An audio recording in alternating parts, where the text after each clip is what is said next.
Monica. And we are the Browns. We'd like to welcome you to season 2 of Breaking Bread with the Browns.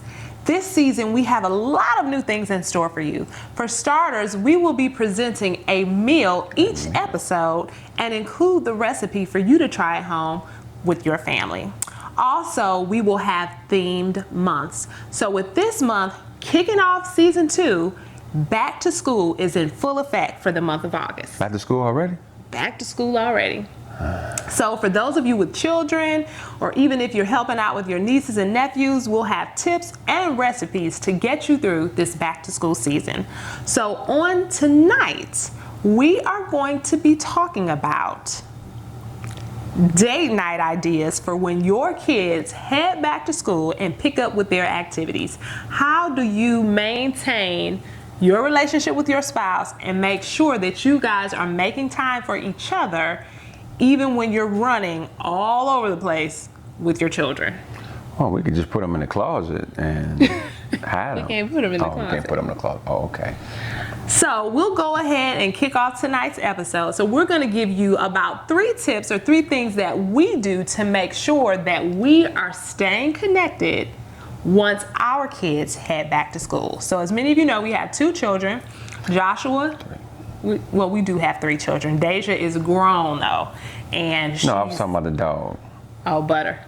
Well, Butter's not in school. So we have 2 school-age children. Joshua is 16. He'll be heading to the 11th grade this year, and he swims year-round. And then we have Gabrielle, who is heading to the 4th grade this year, and she'll be dancing, and she thinks she wants to play soccer. So our year this year is going to be pretty busy. Pretty full.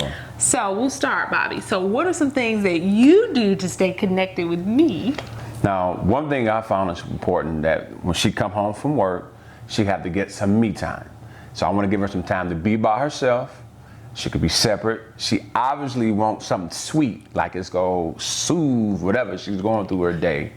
Then my goal is to try to give her time by herself. So by the time she come down, because each kid is going to attack you. You got 2 kids and a dog. The dog will hit you first. Yeah. Soon you hit the door, the dog on you. Then my daughter will be on her. And then my son, he be trying to act like he ain't on her, but he is. But guess what? I want to get on her too, because I want some love too. So we got to balance that out. And the key thing is first let her go on her side, go in the room, bathroom, disappear, whatever she need to do to spend some time by herself. That's first thing first. I think that's a good point, and something that you kind of mentioned too is knowing each other's schedule. So one thing that we do at the top of the week, which is normally on Sundays, as we kind of get prepared for the week, especially when the kids are back to school, we kind of go through our schedule. So of course I'm working full time, Bobby is running a business, the kids have their activities. Yep. We kind of like to go in and look at the calendar to see what do we have going on. Joshua will be swimming 6 days a week.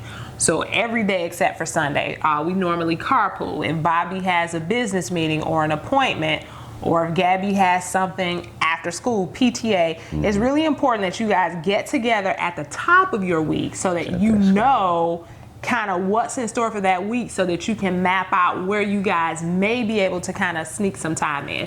And then yes, decompressing for me is important.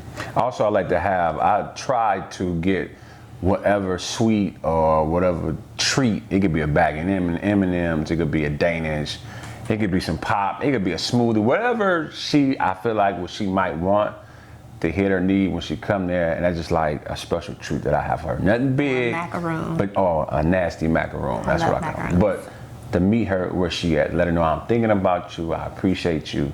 I go in there in that kitchen, start cooking.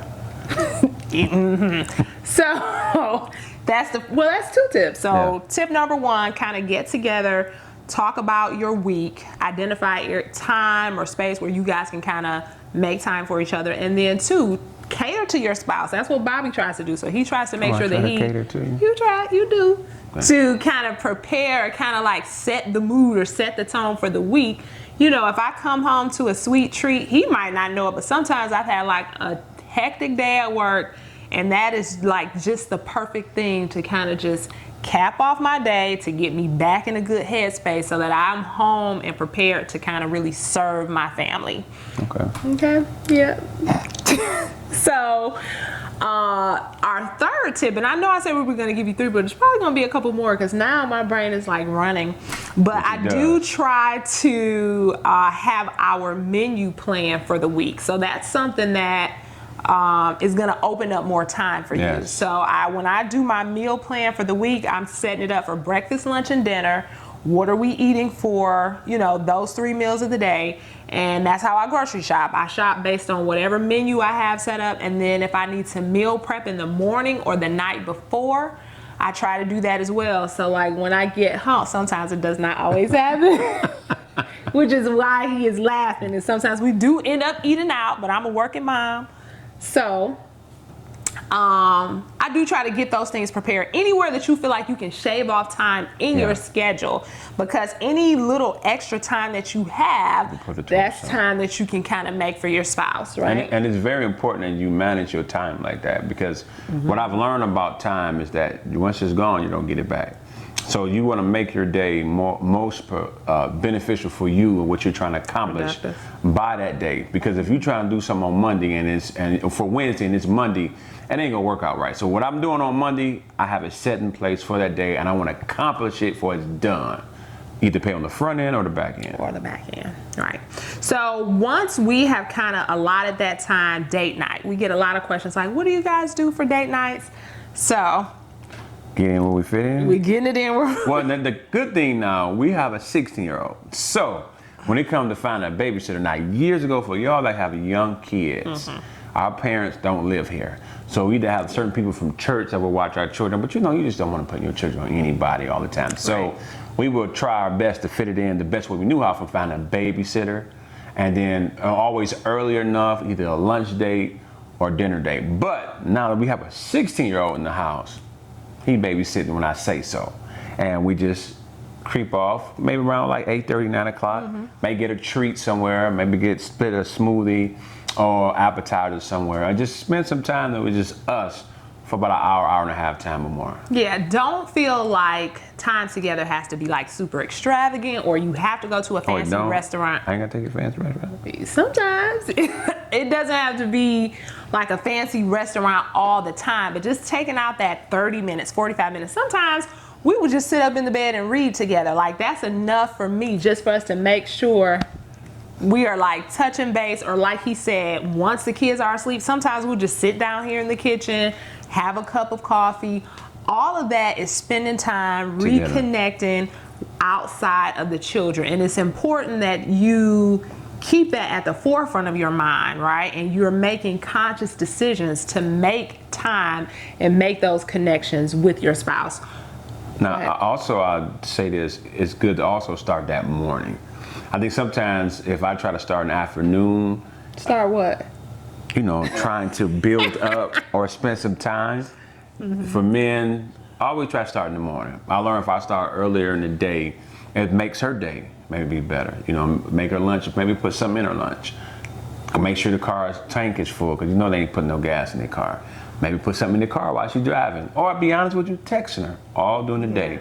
I've learned that I try to pray with her before she get to work and try to send positive texts, because about the 5th time she called me, she in a whole nother world. So I think those were a lot of good tips. So for one, you want to make sure you're touching base with your spouse to check your schedule for the week. See where you guys can fit time in together. 2, think ahead. Think about things that your spouse would like. Think about things you can do, to prepare or set the atmosphere for when they come home from work or if they come home from school. And then 3, like he said, start in the morning working on it, right? You can send texts, you can leave notes, and wives, you can do the same for your spouse. I'll leave Bobby a message, I'll send him a text, pictures, just let you know that I'm thinking about you. So it's a lot of different things that you can do, and remember, keep it simple. There were times when we had no money to go on a date, when things were tight, but we still made time. I would get together food and cook his favorite meal and set up the table like a candlelight dinner, like we were going out to a fancy restaurant, and dress up like I was going out to a fancy restaurant. When I was staying home with the kids, when he would come home to that would be the best thing ever. Yeah, so after you have a long day, Home is your place of refuge. If you can't get peace in your home, that is not good. So we try to create an atmosphere, because technically home, when you breaking bread, the Bible said they went from house to house breaking bread, but this is your first bread. This is your first church. And it's important that we have the right kind of fellowship and atmosphere. Even for the kids, because if we don't set a tone for each other, by the time the kids come home, they got to go through the same process. Same things I do with her, I have to do with my daughter. Yeah. Got to hear about her day. And then my son, he a teenager, so he funky and he going through his emotions and whatever. So all that plays a role, that you're not just with each other, but we got to do that with the children. Even to the dog want their time. We would include the kids, so that's something else you can do if you can't find a babysitter.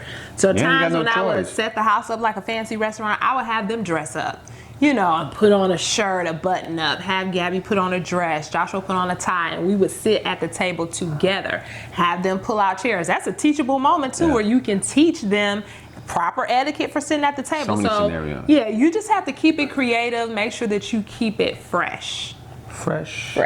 So fresh. So, I don't know if many of you know, but today is also National Root Beer Float Day.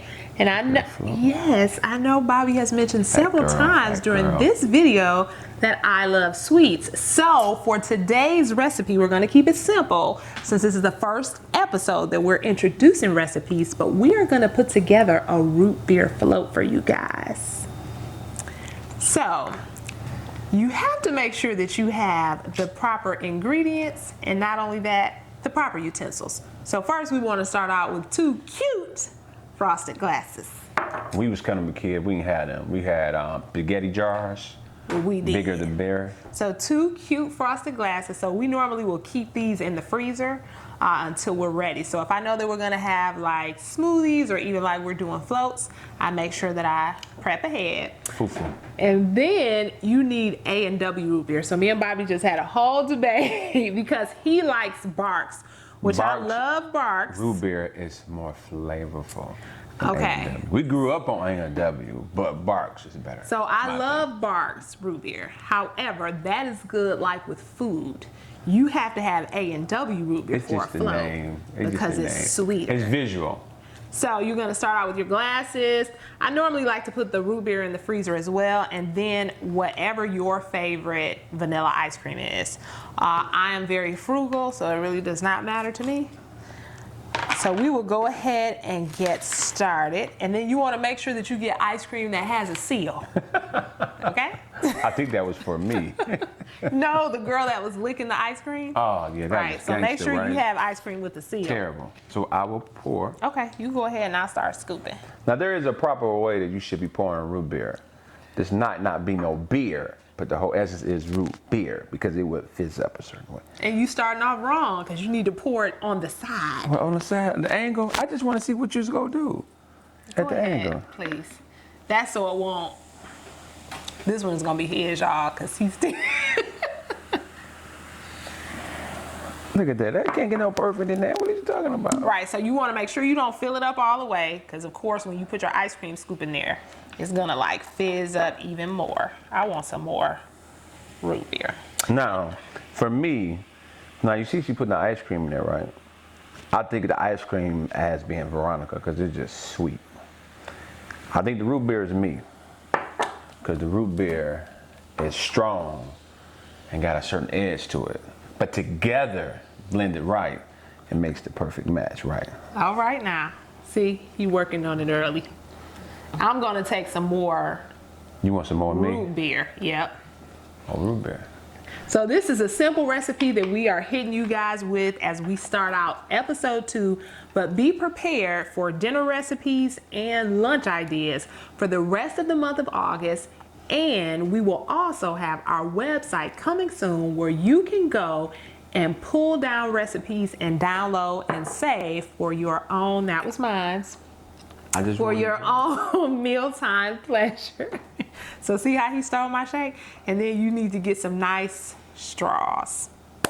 So this is gonna conclude our first episode of season 2. And I hope that you guys go out and get your A&W and your vanilla ice cream so you can celebrate National Root Beer Float Day with us. And do it together. Yeah, so this is gonna be like our date for tonight. So the kids are down, We got our root beer floats, and then we're probably gonna watch a movie. And we're gonna come together. Thank you for watching Breaking Bread. Break bread.